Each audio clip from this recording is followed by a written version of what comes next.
नमस्कार, आप देख रहे हैं 4 PM बिहार और मैं हूं अभिषेक मिश्रा। लोक जनशक्ति पार्टी रामविलास के राष्ट्रीय अध्यक्ष चिराग पासवान ने रातों रात बीजेपी का सारा समीकरण गड़बड़ कर दिया है। बीजेपी के पूरे प्लान पर पानी फेर दिया है। चिराग पासवान ने एक इंटरव्यू के दौरान जो कुछ भी कहा है उससे बीजेपी की टेंशन रातों रात बढ़ गई है। भारतीय जनता पार्टी के खेमे में और उनके चाचा पशुपति कुमार पारस के खेमे में खलबली है। सवाल है कि ऐसा क्या कह दिया चिराग पासवान ने और कैसे हम ये कह रहे हैं कि चिराग पासवान ने रातों रात भारतीय जनता पार्टी का सारा समीकरण गड़बड़ कर दिया है। दरअसल बहुत सारी तस्वीरों को चिराग पासवान ने साफ कर दिया है, बहुत सारे सस्पेंस क्लियर कर दिए हैं और चिराग पासवान ने एक तरह से इशारों में बीजेपी के साथ जाने की जो सबसे बड़ी और सबसे जरूरी शर्त है वो भी बीजेपी को बता दी है।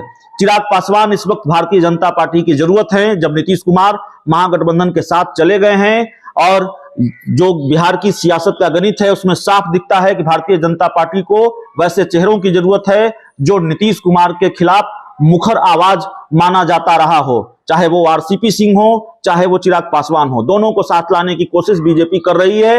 आरसीपी सिंह का जाना तय है, चिराग पासवान को भी साथ लाने की कोशिश में बीजेपी लगातार जुटी हुई है और शायद भारतीय जनता पार्टी ये समझती थी कि चिराग पासवान की जरूरत उनको पड़ेगी, इसीलिए राजनाथ सिंह ने राष्ट्रपति चुनाव के वक्त फोन करके कहा था कि आप समर्थन दीजिए, आप एनडीए का हिस्सा हैं। बहरहाल कैसे चिराग पासवान ने पानी फेर दिया है उस सवाल पर हम आते हैं। एक इंटरव्यू के दौरान चिराग पासवान ने यह कहा है कि वो मर जाएंगे लेकिन अपने चाचा पशुपति कुमार पारस से समझौता नहीं करेंगे, अपने चाचा पशुपति कुमार पारस के साथ नहीं जाएंगे। सवाल यह है कि इससे बीजेपी का क्या लेना देना है। बीजेपी का लेना देना इसलिए है क्योंकि अंदर खाने से लगातार ये खबरें आ रही थी कि मौजूदा वक्त में राष्ट्रीय लोक जनशक्ति पार्टी, उसके सुप्रीमो चिराग पासवान के चाचा पशुपति कुमार पारस केंद्र सरकार में मंत्री हैं, एनडीए का हिस्सा हैं, बिहार में भी केंद्र में भी, और बीजेपी इस कोशिश में लगी है कि चिराग पासवान और उनके चाचा के बीच पैचअप कराया जाए, चिराग पासवान को भी एनडीए में शामिल किया जाए, चिराग पासवान को भी एनडीए में लाया जाए। लेकिन अब यह तस्वीर भी साफ हो चुकी है कि क्यों राजनाथ सिंह के ये कहने के बाद भी कि आप एनडीए का हिस्सा है, चिराग पासवान ने बीजेपी से दूरी बना रखी थी। चिराग पासवान बार बार ये कह रहे थे कि हम किसी गठबंधन का हिस्सा नहीं है, तो चिराग पासवान ने साफ तौर पर यह कह दिया है कि पशुपति कुमार पारस जो उनके चाचा हैं उनके साथ कोई समझौता नहीं होगा।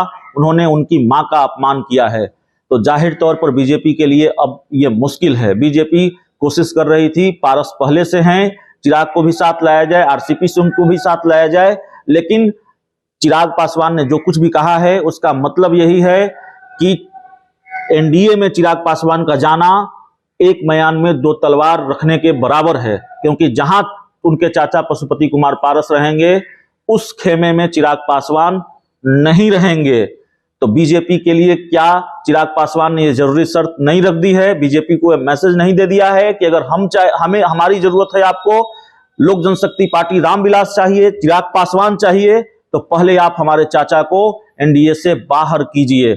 जैसे ही चिराग पासवान का यह बयान सामने आया है, पशुपति कुमार पारस के खेमे में भी खलबली है। पशुपति कुमार पारस का खेमा भी जानता है, बिहार का सियासी गणित ऐसा है कि पारस से ज्यादा जरूरी इस वक्त चिराग पासवान हैं बीजेपी के लिए, क्योंकि चिराग पासवान नीतीश विरोध की मुखर आवाज माने जाते हैं। अमित शाह का भी निर्देश यही है, बाकायदा बीजेपी के नेताओं को बिहार से बुलाकर उन्होंने निर्देश दिया है, फायरिंग रेंज में नीतीश कुमार को रखना है, तेजस्वी यादव को नहीं, लालू यादव को नहीं, नीतीश कुमार पर आक्रामक हमला होते रहना चाहिए, नीतीश कुमार पर लगातार आक्रमण करते रहना है, नीतीश कुमार हमेशा फायरिंग रेंज में होने चाहिए। तो ऐसे चेहरों की जरूरत है। सुशील मोदी काफी नहीं है, भारतीय जनता पार्टी भी ये समझती है। चिराग पासवान भी चाहिए, आरसीपी सिंह भी चाहिए, और चिराग पासवान नीतीश विरोध की तो और मुखर आवाज माने जाते हैं। नीतीश कुमार के खिलाफ किस तरह का रिश्ता है और किस तरह के आक्रमण चिराग पासवान नीतीश कुमार पर करते हैं, इसलिए बीजेपी के अंदर खाने, एनडीए के अंदर खाने वैकेंसी है चिराग जैसे नेताओं की, आरसीपी सिंह जैसे नेताओं की। आरसीपी सिंह तो फिर भी चले जाएंगे, उनका जाना तय है, संकेत भी दे दिए हैं कि विकल्प खुले हैं, लेकिन चिराग पासवान ने अब यह कहकर बीजेपी की मुश्किल बढ़ा दी है कि या तो चाचा को रख लीजिए या भतीजे को रख लीजिए, दोनों में से किसी एक को चुनना होगा।